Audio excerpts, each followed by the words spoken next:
Grupo Brasil. CBN Debate. Apresentação: Aldo Vilela. Muito bem, hoje a gente vai tentar, através dos profissionais aqui presentes, tranquilizar, né, o investidor, tentar tranquilizar aquela pessoa que está buscando segurança em qualquer que seja o seu investimento e falar um pouco, claro, de maneira bem ampla da macro, microeconomia, com os especialistas no tema. O professor Tiago Monteiro, conosco aqui na CBN. Tiago, boa tarde, Tiago. Obrigado por nos atender mais uma vez. Boa tarde, Aldo. Boa tarde a todos. Écio Costa, boa tarde, Écio. Obrigado mais uma vez em nos atender, Écio. Boa tarde, Aldo. Boa tarde, aos ouvintes da CBN. Boa tarde, Tiago. Boa tarde, Leonardo. Um prazer estar novamente aqui conversando, debatendo com vocês. Vamos conversar. Leonardo, boa tarde, Edgar. Tudo bem? Boa tarde, tudo bom? Prazer estar aqui novamente com essas feras, a gente conversando um pouquinho. Que bom. Agradecer a vocês mais uma vez. Pessoal, se tratando de economia, Écio, Edgar e Tiago, eu sempre, bom, vocês vão me corrigir, mas eu sempre estou imaginando que a gente está vivendo dois países economicamente diferentes, Edgar. Não é possível isso. Você tem a economia do rico, cada vez mais rico, e do pobre, cada vez mais pobre. Eu tenho aí uma inflação lá em cima já, na casa de 8%, né? Eu tenho taxa de juro com a projeção de até 8% até o final do ano. As moedas estão lá em cima, Écio, hoje que deu uma quedinha, Tiago, mas lá em cima. Eu tenho, por outro lado, uma fila esperando aí quase 15 Lamborghinis, né? Eu tenho, por outro lado, o mercado de luxo aí que não para de crescer. Que diabo é isso, Tiago? Que mundo louco é esse que a gente está vivendo aqui no Brasil? São mundos completamente antagônicos. São sim. Até porque, Aldo, a gente precisa entender que quando a gente fala de recursos, né, financeiro principalmente falando, a gente vê o realocar desses recursos. Então, enquanto um está perdendo, outro está ganhando. Na verdade, quando a grande maioria está perdendo, uma ínfima parcela da população está ganhando. Então, esse realocar dos recursos, ele está diretamente direcionado às oportunidades. Então, quando a gente enxerga, por exemplo, as moedas internacionais subindo, quando a gente enxerga a Bolsa de Valores caindo ou subindo, a gente está vendo um reflexo, né, uma radiografia bem fidedigna do que os investidores, principalmente os internacionais, estão levando em consideração no nosso país. Quer dizer, confiança zero. Confiança zero. Então, só para você ter ideia, a taxa de juros futura do nosso país já paira na casa dos 8%. Enquanto que a inflação, né, o IPCA, ele já está sendo projetado mais ou menos nessa casa, ou seja, a gente vai empatar. Só que a remuneração, ela está diretamente relacionada com o risco do país.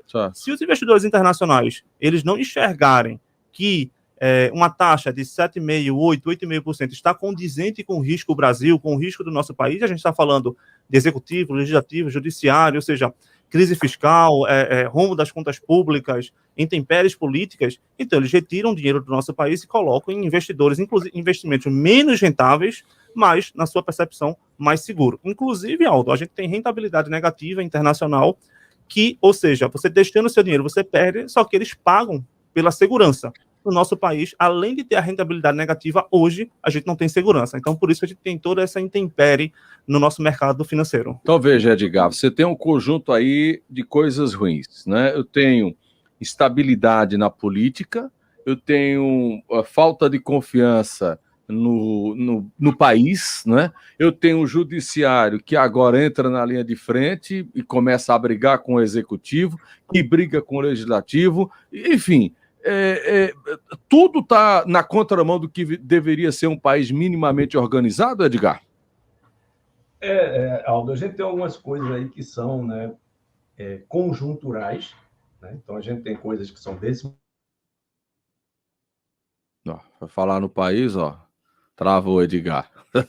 já Edgar volta. Deixa eu ver, Écio. Écio, tá me ouvindo, Écio? Também não. Ficou só olhando de Écio ali, que travou. Tiago, vou replicar a pergunta para você. Essa instabilidade do país é que termina proporcionando isso, né? Pois é, até porque o Brasil não é para amadores. E agora, não é nem amadorismo, é para quem é expert. Então, fazer negócios, fazer investimentos, trazer recursos internacionais, utilizar os seus recursos, porque imagina, como é que eu vou ter a segurança, eu, empresário nacional, de expandir minha fábrica, contratar gente, expandir minha produção, se realmente eu não sei, por exemplo, o que vai acontecer em 2022. A gente sabe que o país para ano que vem, praticamente. Ou seja, a gente tem 4 eleição, meses, né? Eleição. Até porque os palanques já estão montados. Então a gente vê, por exemplo, o Lula já rondando a parte do Nordeste, onde ele ainda é forte. A gente vê o Bolsonaro brigando com todo mundo, não só com o STF. Inclusive, só falta ele brigar com os filhos dele agora, né? Que não falta mais nada. Então a gente vê um risco país muito grande. Então, qual é a segurança que o empresário, que a indústria tem de produzir, crescer, contratar, se a gente tem um risco país tão grande? Eu voltei com o Edgar. Edgar, você está me ouvindo, Edgar? Tô sim, Aldo. Tô sim. A gente foi falar mal do país, derrubaram sua linha, tá vendo aí? Foi, exatamente. Como não? Comentando, Aldo, o seguinte, né? Que a gente tem algumas questões aí que são conjunturais. Voltei. E algumas Beleza. estruturais, que a gente há muito tempo não fez o dever de casa, né? Então, de fato, quando você falou daqueles 2 Brasis que a gente está vivendo, tem que lembrar o seguinte: claro, no momento de crise, nem todos perderam, né? Então, você tem algumas pessoas que, de fato, tiveram redução da sua renda, que seus negócios foram impactados diretamente, que perderam emprego, muitas vezes tinham um imóvel financiado e perderam o imóvel. E, por outro lado, você tem pessoas que estavam em setores que foram, talvez, até beneficiados pelo momento, né? Ou até por terem um emprego que lhe permitiu continuar recebendo o seu salário, né? E talvez até gastando menos, né? Porque não saiu de casa, né? Eu conversei com uma pessoa, né? E essa pessoa me disse: olha, eu acabei economizando, porque eu viajava muito, e eu não viajei.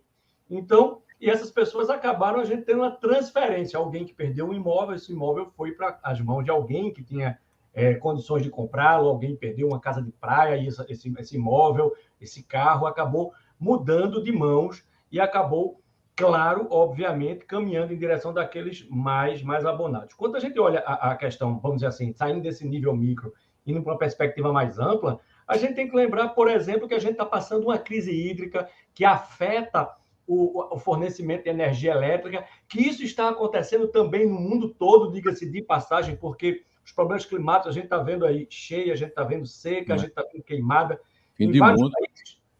Mas caramba, Aldo, a gente está vendo isso hoje, só que desde Fernando Henrique que a gente tem problema com fornecimento de energia elétrica. Então, por isso que a gente tem problemas que são do momento, que são relativos, sim, e agravados pelo processo que a gente vem passando recente, só que a gente não fez o dever de casa nos últimos 20 anos em várias áreas, porque a gente não tem uma cultura de se planejar, que dirá para médio prazo, muito menos para longo. Então, a gente tem aí um problema sério de fornecimento de energia, a gente tem sérios problemas que acabam, e aí sim, refletindo hoje no que a gente está vivendo, né? Então, nesse processo todo, Edgar, Tiago, só tem uma categoria que se dá bem em todos os momentos do Brasil, que é a categoria formada por políticos.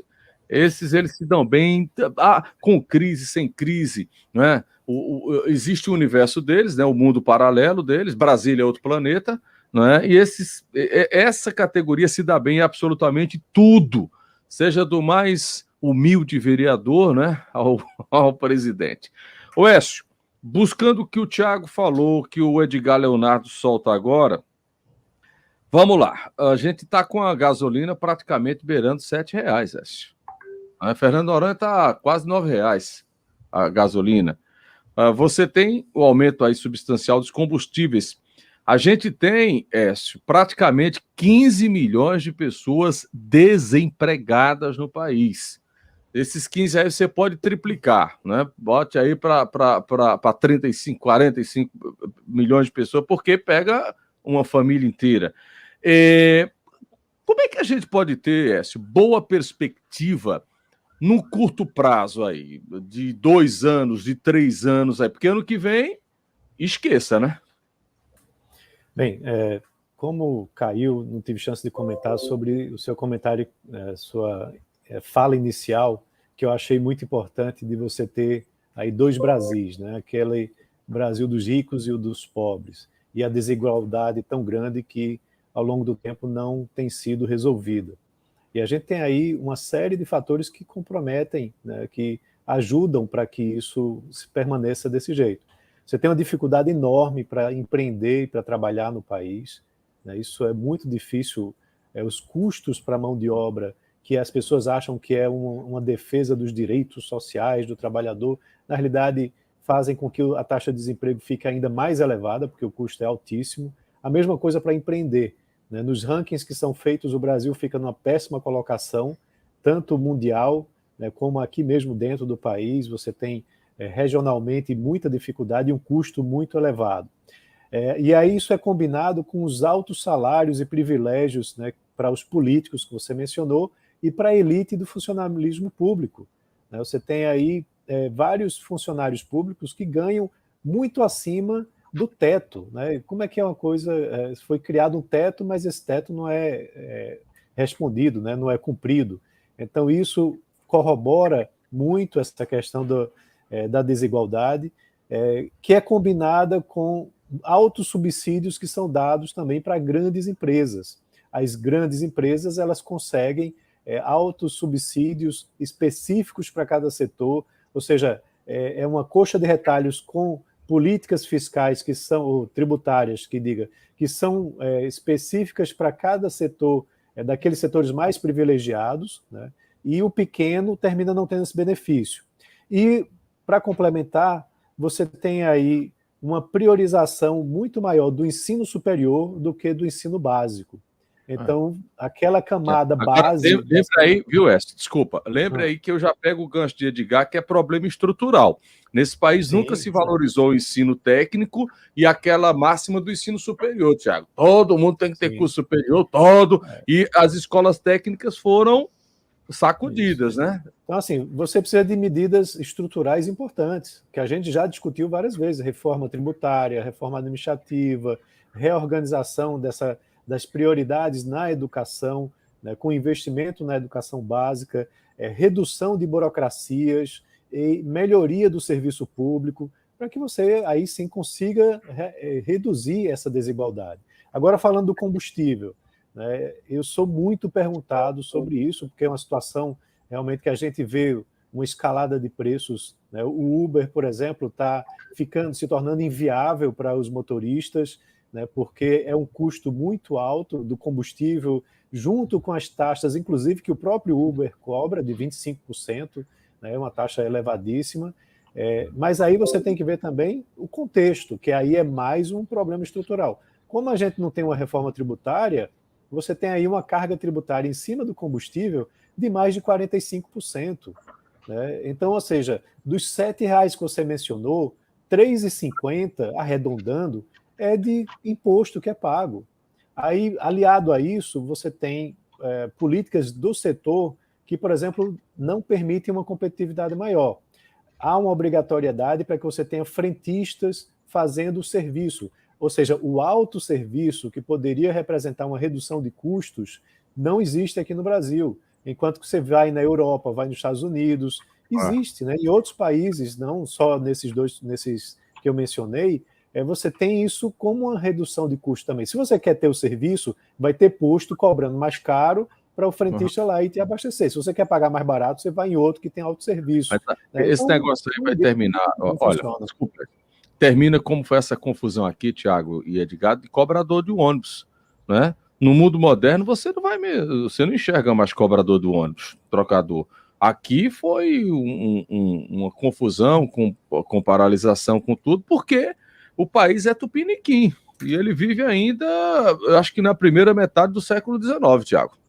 Pois é, e se a gente voltar a 20 anos, a gente tinha uma pessoa entregando, por exemplo, um ticketzinho para você entrar num shopping, você pegava, você tinha que entregar para outra pessoa na saída. Exato. Então a gente tem essa questão estrutural dos custos que são potencializados com pequenas coisas que podem serem automatizadas. Então a questão do frentista, a questão de diversas coisas, inclusive dentro de banco, dentro de shopping, e aí supermercado. Aí vem o que o Edgar falou, quem ganha mais e quem ganha menos, porque o shopping, nesse caso, antes ele pagava a pessoa lá, né? Hoje em dia você paga muito, que o estacionamento de shopping é um roubo, e o shopping ganha muito porque tudo é automatizado. O camarada deixa um carro no shopping, ele gasta o quê? 10, 12 reais por 2 horas estar lá, né? Agora, aqui você vive a realidade. Se correr, o bicho pega, se ficar, o bicho come. Se não cai no shopping, cai no diabo do flanelinha. Então, essa realidade é uma loucura aqui nesse país. Pois é. E o argumento é que você vai gerar desemprego se você colocar né, o alto serviço. Mas aí é aquela coisa, lá atrás, né, o Tiago falou dessa história do shopping, mas você vê lá, séculos atrás, quando criou a lâmpada, a energia elétrica e a lâmpada elétrica, né, que aí se demitiu os acendedores e apagadores né, das lamparinas. Acabou o óleo da madeira. As pessoas se readaptam para outras funções, né? A economia está sempre gerando demanda para outras atividades também. Vamos lá. Claro que a gente está no meio de um furacão e não passa, né? Não passa de jeito nenhum. Mas o que é que a gente pode fazer, Tiago, para minimizar esses efeitos da economia e da gente ter uma distribuição mais igualitária, Tiago, mais equânime? Como é que a gente vai trabalhar para diminuir mais essa distância do muito para o pouco, hein? A gente tem uma máxima de distribuição de riquezas, né? O grande problema é quando você faz distribuição de riquezas à la Tupiniquim, a gente gera muito mais desigualdade. O que a gente precisa fazer no nosso país é uma distribuição de oportunidades, no meu ponto de vista. Ou seja, não sei se foi Edgar ou se foi esse que tocou na questão da educação de base, mas um país que pensa é um país que é empreendedor, é um país que potencializa recursos, é um país que gera recursos. Não a gente que é simplesmente treinado para barganhar benefícios, seja lá o Bolsa Família, o Bolsa Brasil, que agora está acontecendo, e quando chega em horário eleitoral, em época eleitoral, feita a gente está vendo agora, se a gente for voltar para aquelas eleições de 2014, a gente viu um estelionato eleitoral muito grande da Dilma, potencializando ainda mais os recursos do Bolsa Família. O Bolsonaro está tentando fazer do mesmo jeito, né? Tentando ampliar, tanto em termos de quantidade, quanto em termos de valor, esse Bolsa Brasil, na tentativa de reverter a queda de popularidade que ele tem nos últimos anos, digamos assim, por conta dele mesmo. Então, assim, a questão da socialização das riquezas, que aí a gente vai voltar para século XVIII, século XIX, aquela guerra romântica de esquerda, direita, por aí vai, isso daí fica para as faculdades, né? Fica para os DAs da vida. Na prática, a gente tem que ter a questão da geração de recursos e oportunidades, coisa que o Brasil está muito aquém, porque a gente não é um país empreendedor, a gente é um país dependente, seja de recursos ou seja do Estado. Então, a estrutura do Brasil precisa mudar para a gente começar a flertar com recursos e oportunidades, coisa que, pelo menos nessa primeira gestão de Jesus Cristo, não enxergam. Talvez ele voltar, morrer na cruz, aí a gente possa ver alguma coisa diferente. Diga lá, Edgar. Olha, Aldo, essa é a pergunta de $1 milhão, viu? Porque o que a gente precisa fazer é exatamente para distribuir melhor renda no país. Eu acho que o Tiago colocou um ponto muito importante, né? E Écio fez um comentário, né, sobre essa questão da gente poder olhar para frente, para o mundo evoluindo, e não a gente ficar se pegando, né, fazendo como fizeram na França, tocando fogo na fábrica de tear, porque isso vai acabar com o emprego dos alfaiates e etc. Né? A gente tem que entender que o mundo evolui, e a gente tem que estar se preparando para isso. E aí, às vezes, o economista ele paga o preço de fazer esse tipo de comentário, e algumas pessoas dizem, mas você está contra o povo, contra o trabalhador. Não, eu estou a favor do povo, a favor do trabalhador, mas olhando isso com o mínimo de uma visão do que é razoável fazer. De fato, o que a gente precisa fazer, um dos pontos que eu bato sempre, Aldo, eu acredito que o Brasil precisa melhorar a questão de tributação. A gente precisa, claro, gerar emprego e renda. Para gerar emprego e renda, tem que criar um ambiente de negócios que permita a criação de emprego e renda para que possa ter um empreendedor florescendo, e não apenas esse empreendedor que a gente tem, que todo mundo fala, o Brasil está ótimo, muitos empreendedores. Empreendedores por necessidade, que muitas vezes não têm o preparo, algumas vezes sai na notícia, sai no jornal, sai na TV. O caso de sucesso. O país está ótimo para 10 ou 12, né? Para aquele caso de sucesso, tá certo? A gente tem lá uma dúzia de fracassos, né? Porque aquela pessoa empreendeu porque ela não teve oportunidade de emprego, ela não teve capacitação, ela não planejou-se para isso, e aí a gente tem mais da metade das empresas quebrando no primeiro ano. Então, a gente precisa criar um ambiente de negócios, mas não é só um ambiente de negócios, eu tenho que ter também uma capacitação para o trabalho. As pessoas têm que estar lá preparadas, a gente tem que ter pessoas que falem mais de um idioma, a gente tem que ter pessoas que, de fato, consigam utilizar um ferramental matemático básico, a gente tem que ter pessoas que possam usar a língua portuguesa. A gente tem uma dificuldade de ler um manual. Então, a gente tem um manual e, muitas vezes, o profissional, ele não, ele, mas ele é alfabetizado, ele tem um 2º grau, ele está na faculdade, mas ele tem uma dificuldade de ler. A gente encontra isso na instituição de ensino, né? Então a gente precisa capacitar essas pessoas. Mas eu acho que um primeiro ponto, né, que poderia já no curto prazo começar a resolver parte desse problema de distribuição, ele diz respeito à tributação. Porque tudo isso que eu estou falando, ele vai ter um resultado. Se a gente pensar que no Brasil, a maior parte, 70% basicamente, da carga, ela está baseada em cima de consumo, isso é extremamente injusto. A coisa do Brasil. Isso é, exatamente, é extremamente injusto. Quando você tem lá feijão com 17%, 18% de carga tributária, né? Açúcar com 40%, então você vai ter um peso muito grande exatamente naquela parcela da população, que é a parcela de renda mais baixa, né? Até 2 salários. Que paga o mesmo imposto do mais rico. Esse não, paga mais. A maior parte da sua renda. Paga mais, né? Paga mais. O que o Edgar Leonardo está dizendo, efetivamente, a parcela mais pobre da população paga mais do que a parcela mais rica. Por quê? Porque no peso do consumo das famílias mais pobres, os produtos são significativos, né? Os alimentos e assim por diante. Para os ricos, os alimentos, a pessoa só aguenta comer até onde biologicamente o corpo aceita, né? E a partir daí é onde entram serviços, viagens, né, como foi mencionado, isso aí são serviços. E aí, para esse peso, ele é menor na carga tributária do que para os produtos.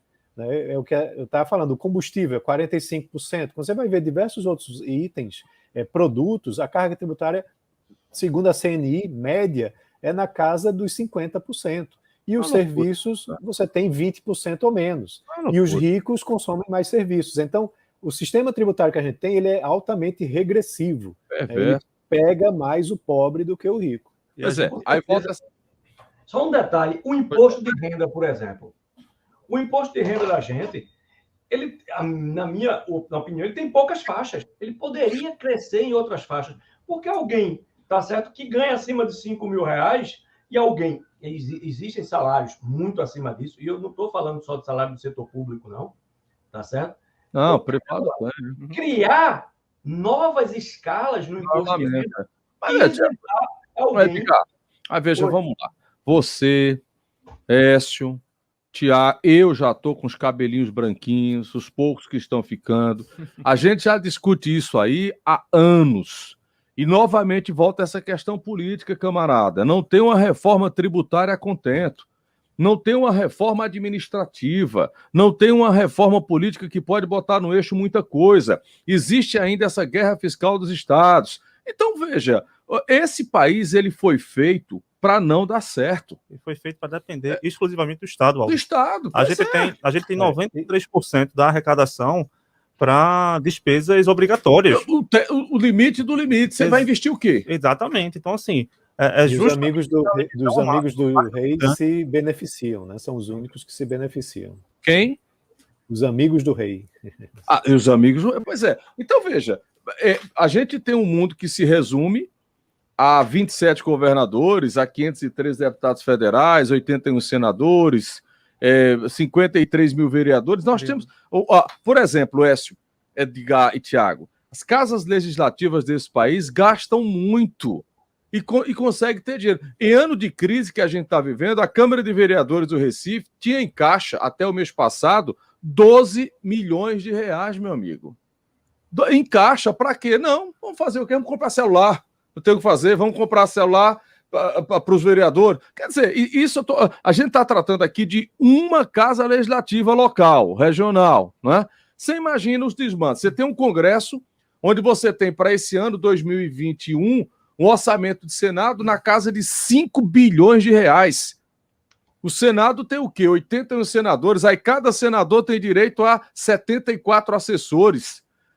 O Senado tem 6 mil funcionários no todo. Quer dizer, como é que esse país, camarada, vai para frente? Eu gasto 5 bilhões de reais. Por que um senador ele tem que ter uma quantidade gigante de assessor que entra nesse bojo aí, Edgar, dos altos salários que você falou? Então você tem essa distorção de um assessorista no Congresso ganhar 14 mil, né? de um motorista no Congresso ganhar 20 mil. Não estou desmerecendo as profissões, mas as distorções. Então, o orçamento de uma Câmara dos Deputados na casa de 5 bilhões por ano. Então, comenta isso comigo vez por outra, é muito caro, Tiago. Uhum. A gente manter esse país é muito caro. 93% de comprometimento com folha. Exatamente. E vamos fazer o grau de comparação da Câmara Legislativa do Estado de Pernambuco, né? Da Assembleia, perdão. Não, essa é uma com farra. Com o que é destinado, por exemplo, às universidades públicas daqui. Essa é uma farra.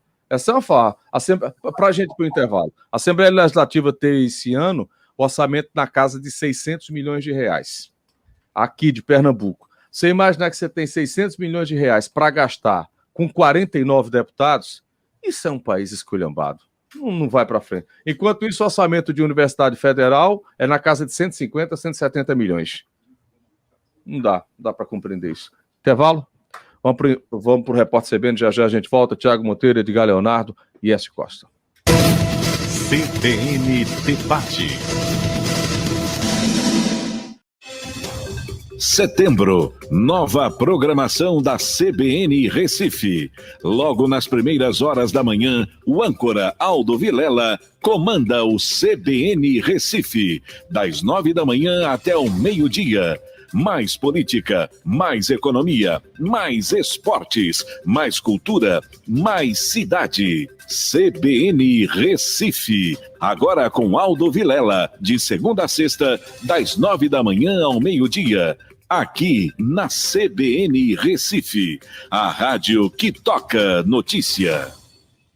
A força para suas aventuras está na Fiore Jeep. Confira essas ofertas. Novo Compass Sport Turbo T270 Flex 2022 a partir de 146.990 com taxa zero e tabela FIP no seu Renegade ou Compass. Renegade Longitude Limited Flex automático com taxa a partir de 0% em 24 meses com 50% de entrada e a pronta entrega. É só na Fiore Jeep. Ofertas válidas até dia 31 de agosto. No trânsito, sua responsabilidade salva vidas. A pandemia mudou comportamentos e agora o mundo exige novas competências. Você já parou para pensar na sua atualização profissional? A Católica Business School oferece mais de 20 cursos de MBAs e LLMs em diversas áreas de interesse que vão te ajudar a se posicionar nesse novo cenário. Inscreva-se até 31 de agosto e garanta uma bolsa especial de 20%. Mais informações catolicabusinessschool.com.br. A Sicredi Recife oferece crédito consignado com taxas justas para os servidores públicos municipais, estaduais, federais e os servidores do Tribunal de Justiça do Estado. Somos a maior instituição financeira cooperativa de Pernambuco e temos um jeito mais humano e colaborativo de fazer a diferença junto com você. Ligue Sicredi Recife 2101-6161. Repórter CBN.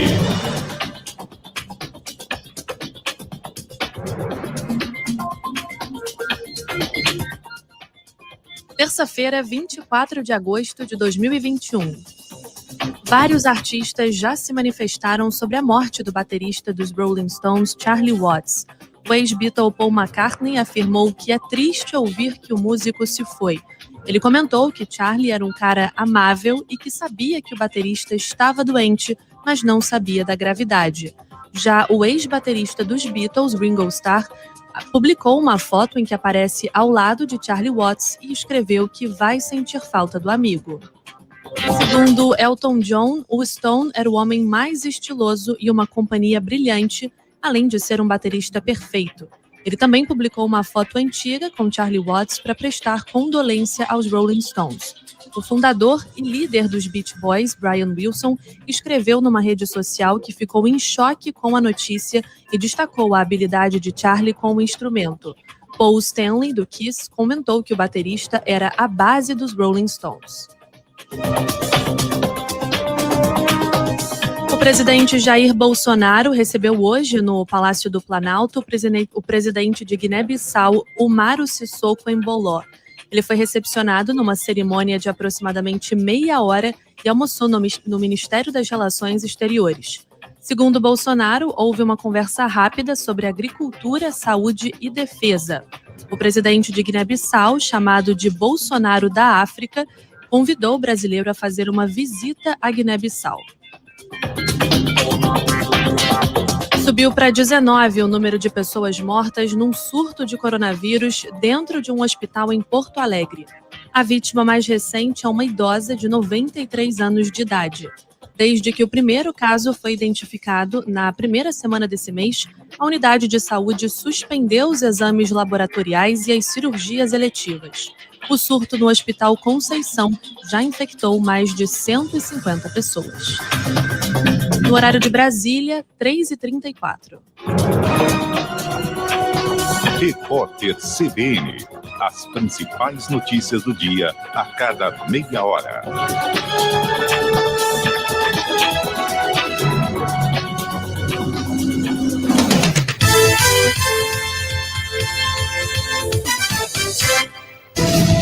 CBN Debate.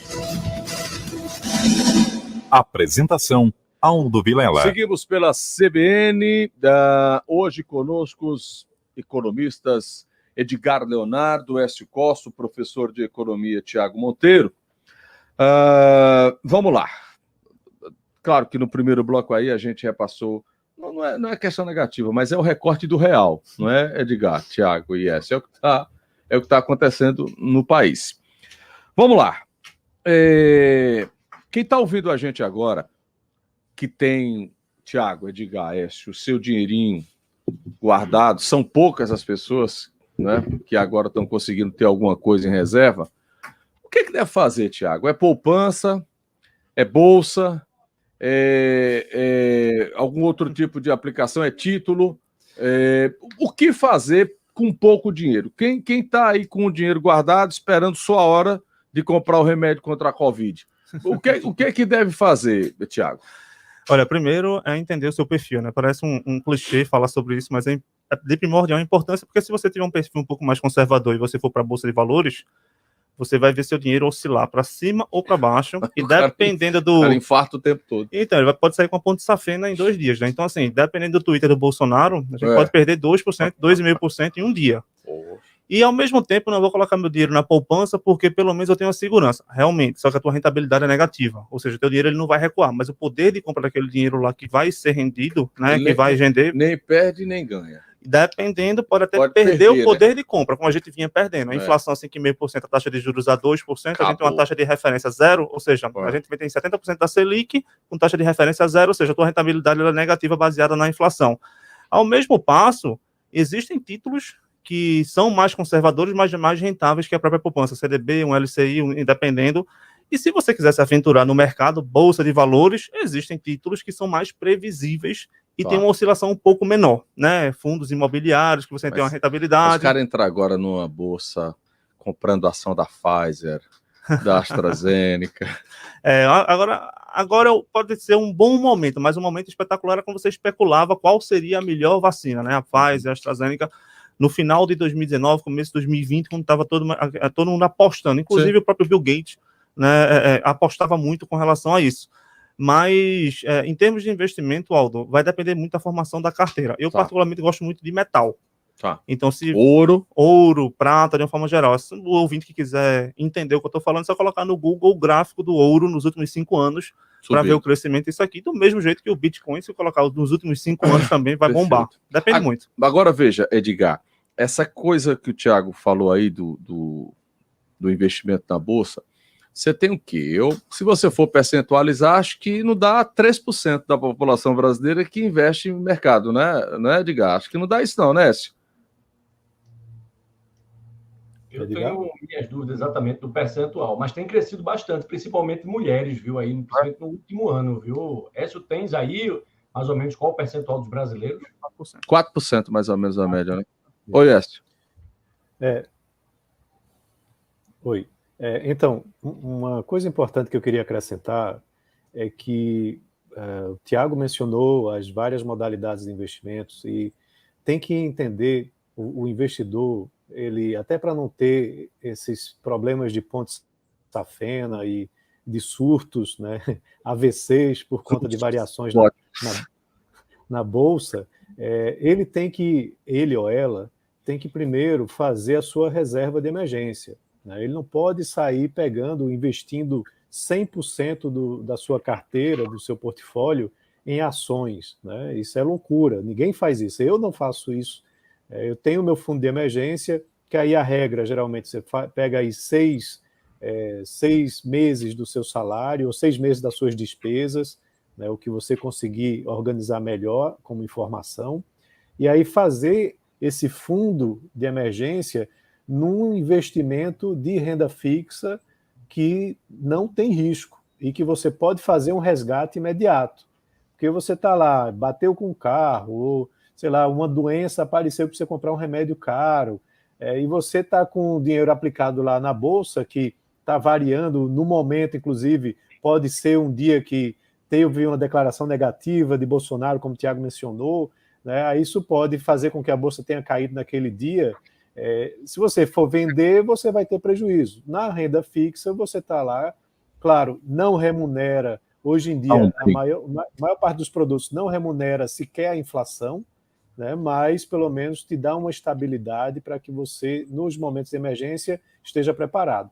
A partir daí, você começa a planejar médio prazo, longo prazo, né? Daqui a 5 anos eu quero trocar de carro. Então, você vê, tem produtos que vão dar uma remuneração boa no horizonte de 5 anos. Tem CDBs, por exemplo, que você pega aí 200% do CDI, né? Você está falando de uma remuneração de mais de 10%. A longuíssimo prazo, aposentadoria, aí você empurra com o pé na renda variável, fundos, carteiras mais agressivas no mercado de ações, porque vai ter volatilidade no curto prazo, mas a longo prazo o retorno vai ser maior do que esses outros produtos que eu mencionei. Então, o planejamento é mais nesse sentido, né, Aldo? Agora, veja, a gente está falando aí de um recorte bem pequenininho da população. A maioria esmagadora do país está vendendo o almoço para comer o jantar. Então, é o fundo de emergência. Tem que trabalhar com a sua manutenção do fundo de emergência, renda variável, só se sobrar alguma coisinha e que não represente muito do seu orçamento, da sua renda, para tomar algumas apostas que podem trazer resultados negativos no dia a dia, no curto prazo, né? Tiago, Edgar e Écio, a gente corre o risco, diante dessas intempéries aí, de termos o enfraquecimento do real? Lá, Tiago. Do meu ponto de vista, sim, até porque ele já demonstrou isso nos últimos 2 anos. Certo. A gente pode afundar mais ainda? De uma cesta de 30 moedas, Aldo, a gente, né, o real, foi a que mais perdeu valor frente ao dólar. Tanto é que no dia de hoje, uma recuperação de 2,5%, das 30 moedas foi a que mais se recuperou em um dia. Ou seja, a vulnerabilidade e a exposição ao risco internacional da moeda real frente ao dólar é muito grande. Tanto que essa oscilação ela é representada em números. A gente tem uma taxa de remuneração da Selic a 5,25%, projetada a 8% ao final deste ano, e mesmo assim a gente não é atrativo para o mercado internacional. A volatilidade do dólar frente ao real, principalmente a força do dólar frente ao real, ela é exponencial. Enquanto que das outras moedas a gente tem um crescimento e uma oscilação pequena, né? É uma flutuação, a gente tem grandes picos frente ao real. Então, se a gente for puxar a 45 dias, 60 dias mais ou menos, a gente estava começando a falar de um real a R$ 4,90, R$ 4,95 frente ao dólar. Agora, R$ 5,45, R$ 5,47 há alguns dias. Ou seja, a gente tem uma oscilação abissal frente à moeda norte-americana, que é justamente a vulnerabilidade e a exposição do real frente às outras cestas. Você imagina, frente a euro, frente à libra, por exemplo. Aí, meu São camarada. moedas, além de ser moedas bem seguras, elas são ativos de segurança também para os investidores, ou seja, em caso de crise a gente corre para as moedas. Sim. Então é por isso que a gente tem essa oscilação normal. É um investimento também moedas internacionais. Perfeito. Veja, Diga, Aldo, Edgar, qual é o seu conceito sobre o real? A gente pode afundar ainda mais? Já está nesse caminho, porque na verdade o que você tem a moeda, ela vai ser um reflexo da confiança que você tem nesse país, né? Então não é mais do que isso, né? Então, vamos receber agora em Bitcoin. O valor do real está ligado à confiança que você tem na economia desse país. E os sinais que, infelizmente, a gente tem dado não são sinais que possam mostrar que nós temos uma economia forte. A gente está endividado, a gente tem um cenário político de curto prazo aí, com a eleição que se aproxima, com medidas que já foram comentadas lá no primeiro bloco, né, extremamente populistas, né, de transferência de renda, na verdade, com foco na eleição, que é o que já foi feito na mesma receita no passado, pelo PT também, diga-se de passagem. Tem sido só uma repetição. Bolsonaro está utilizando uma política aí de mudar o Bolsa Família de forma populista. Exatamente o que foi feito em outro momento. Porque, infelizmente, outro abacaxi aqui que a gente tem no Brasil é que a cada 2 anos a gente tem um processo eleitoral que contamina tudo que possa ser feito politicamente. Então, tudo isso sinaliza de uma forma muito complicada para o Brasil. A gente não... Lembrando, desculpa, Edgar, lembrando, e é preciso sempre a gente abrir aqui o olho do ouvinte, do internauta, Écio, Tiago e Edgar, que essa crise não chega na categoria política. Você está falando de dinheiro eleitoral, nós temos o que para o ano que vem? Um fundão eleitoral que era de 2 bilhões e passou para 6 bilhões, e o presidente dá um tapete, diz que vai vetar, mas vai ficar na casa de 4 bilhões. Além de mais de 1 bilhão e 700 milhões da reserva eleitoral. Então você tem aí para o ano que vem praticamente 6 bilhões para deputado, governador, senador queimar, né? Queimar esse dinheiro literalmente. E fora Deixa eu acrescentar uma coisa importante em relação ao câmbio, antes que a gente mude para outro assunto. Quando você fala em enfraquecimento de moeda, a gente tem que entender o seguinte: existe o câmbio nominal e o câmbio baseado na PPC, que ele leva em consideração a inflação. Na questão nominal, você está olhando sempre movimentações de curto prazo, tá? E que aí tem esse ambiente político que interfere bastante. Tá? No ano passado, a gente teve esse problema, mas porque também, ao mesmo tempo, a Selic ela teve essa trajetória de queda indo lá para os 2%. Então, os investidores saíram daqui do país, claro, com também essa questão do problema político. Agora, a gente está no movimento ao contrário. A Selic está se elevando e lá fora, os Estados Unidos está mantendo a taxa de juros zerada. Então, esse diferencial de juros fez com que o dólar batesse 4,90, ficou abaixo de 5, e uma vez a turbulência política dando uma acalmada, a tendência é que o dólar ele volte a ficar perto dos R$5, porque o diferencial de juros fica muito alto. Aí o investidor internacional pega dinheiro emprestado a 0% nos Estados Unidos, traz aqui para o Brasil e compra título brasileiro que vai estar pagando 7%. Né? Então ele ganha só com essa movimentação, só que ele compra o título em reais, então o câmbio termina sendo mexido com isso. Aí a moeda, quando você leva em consideração a inflação, a moeda brasileira, ao longo do tempo, se você fosse olhar a inflação brasileira e dos Estados Unidos, por exemplo, nossa moeda deveria estar na casa dos R$9, porque a nossa inflação foi muito maior do que a deles. Tá? Então tem essa questão de quando você fala de moeda forte e moeda fraca, tem a questão nominal e tem a questão real. De curto prazo, analisando esse câmbio nominal do dia a dia, aí sim, tem vários componentes que interferem. E um que a gente tem que observar muito é o comportamento dos juros, né, de acordo com o Banco Central. Diga, Edgar. Não, eu ia fazer um comentário que você falou aí dos gastos com a eleição, e a gente tem que lembrar que o ponto que você tocou, e eu me lembrei de uma reportagem há muito tempo na BBC, que comparava o parlamento brasileiro com o parlamento francês e mostrava que a gente tem um gasto de 6 vezes mais do que o parlamento francês. Ué. Lá eles têm muito mais parlamentares, são 900 e tanto contra 594 ao todo aqui, deputados e senadores do Brasil. Isso. Então, é um absurdo a gente gastar, né, mais que a França com o parlamento. Né? E você tem o seguinte, vamos também democratizar a crítica, né? Você tem um poder judiciário que é penoso demais para o Brasil, camarada. Se gasta muito com o judiciário nesse país. Né? E você tem o quê? Um serviço público, Tiago, formado por castas, né?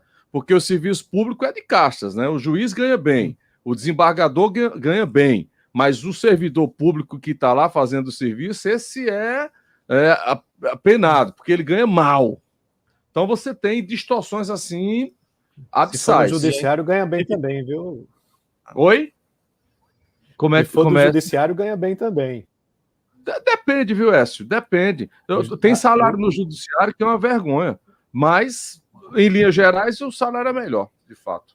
E a gente ainda vai dividir o o 13º em 12 vezes aí, porque não tem condição de pagar, dependendo da situação, dependendo do profissional. E a grande questão também é que se a gente for retomar mais ou menos de maio para junho de 2020, quando a gente estava começando a entrar mais um processo de pandemia com isolamentos sociais mais agressivos, a gente viu, por exemplo, o setor privado cortando 25%, 50%, 75%, fora a suspensão salarial, enquanto que o setor público foi proibido cortar qualquer tipo de salário. Então, assim, essa questãozinha de você manter um status lá em cima, custe o que custar, principalmente ao país, colocou, por exemplo, uma dívida pública acima dos 90% do nosso PIB e a crise fiscal da gente com um rombo bilionários, né, ano após ano. Então, por isso que o risco do nosso país é muito alto. Agora, vamos lá, vamos falar mal do Paulo Guedes agora.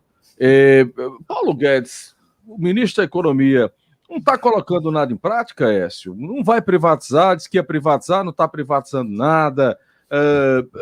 Enfim, o que está acontecendo com o que foi proposto lá atrás na economia?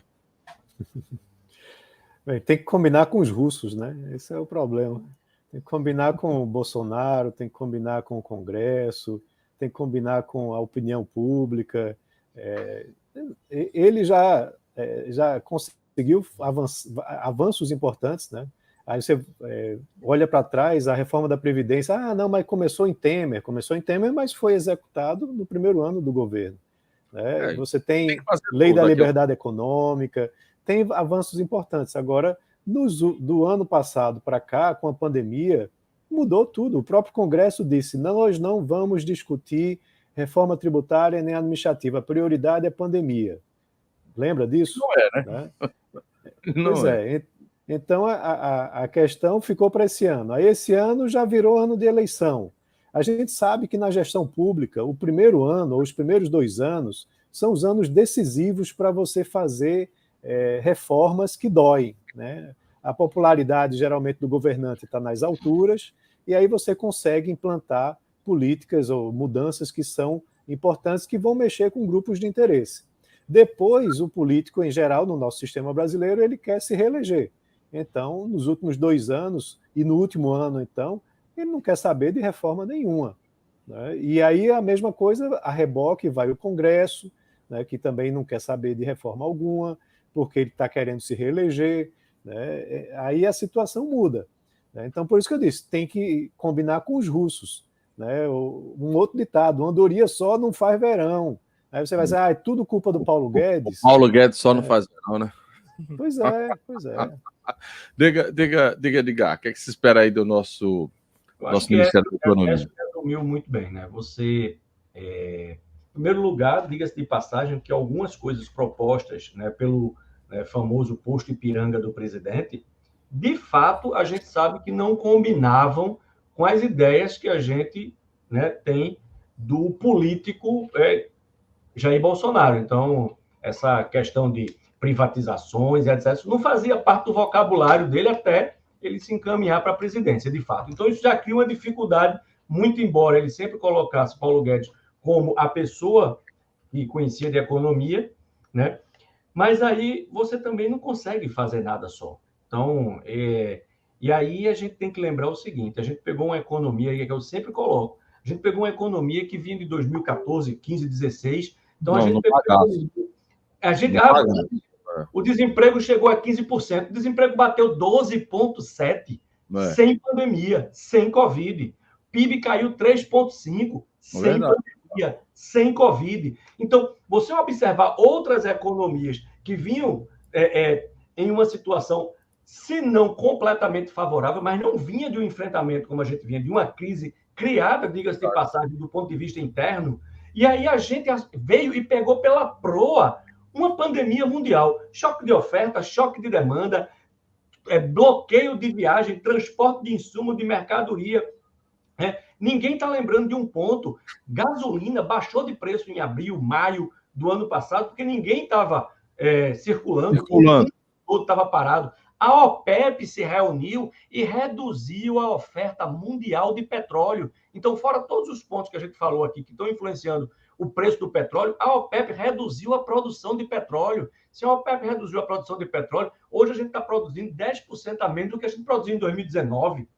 Tem um acordo para controlar a oferta mundial de petróleo até 2022. Foi, se não me falha a memória, alguma coisa de abril, maio do ano passado, que eles se reuniram, né, para controlar o preço.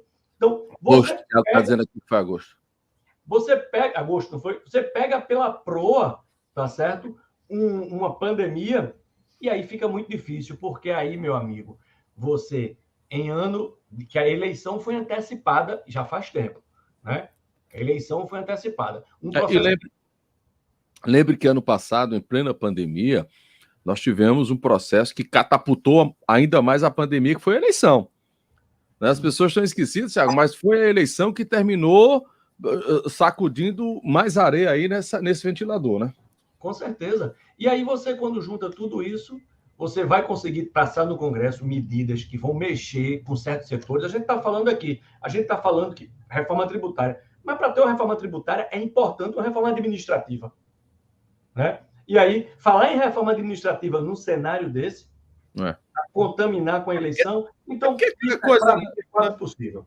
Ninguém quer ceder, né? Ninguém, o corporativismo aí é muito presente, né, Thiago? Ninguém quer ceder. Todo mundo fala, tem que fazer isso, tem que fazer aquilo, tem que fazer aquilo. Agora, o Congresso não corta nada na pele.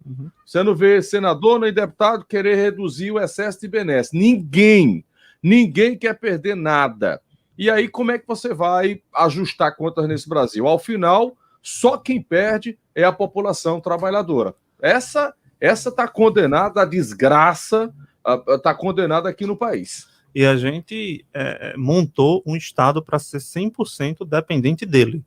Exatamente. Então, a gente só está falando de reforma administrativa, reforma tributária agora, porque a gente está em crise econômica. Como a Erika falou, a gente teve um recuo de PIB de quase 7% em 2 anos. Né? Agora a gente teve um recuo de mais de 4% por conta da pandemia, projeção de um crescimento de 5%, ou seja, a gente não vai recuperar absolutamente nada. Só para você ter ideia, a década de 80, aquela famosa década perdida, a gente teve um crescimento médio de 1,6% a 1,8% ao ano.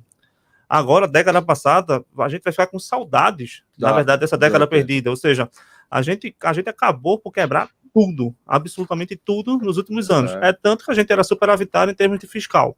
A gente começou a ficar deficitário justamente em 14 para 15, e aí a gente mergulhou numa crise econômica absurdamente grande, onde 15 milhões de pessoas desempregadas, é piada a gente falar disso, até porque a gente tem 45 milhões de pessoas na informalidade, a gente tem tantos aí que são altamente dependentes do Bolsa Família, por exemplo, a gente tem nenéns, a gente tem pessoas que não são contabilizadas como desempregados, ou seja, a crise institucional...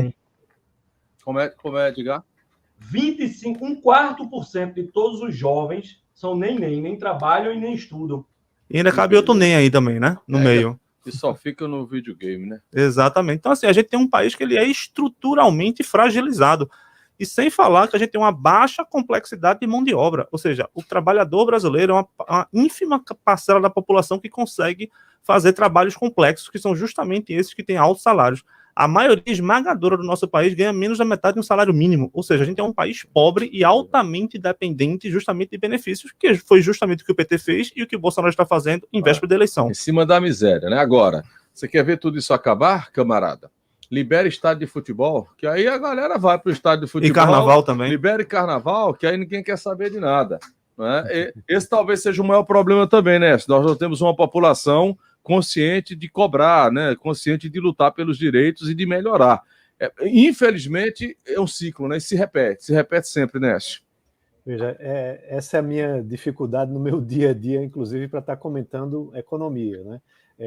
Ontem mesmo eu estava comentando sobre a inflação nas minhas redes sociais, e aí surgem os comentários. Mas por que os preços dos alimentos estão tão altos? O governo, aí sempre entra o governo na história, deveria limitar as exportações.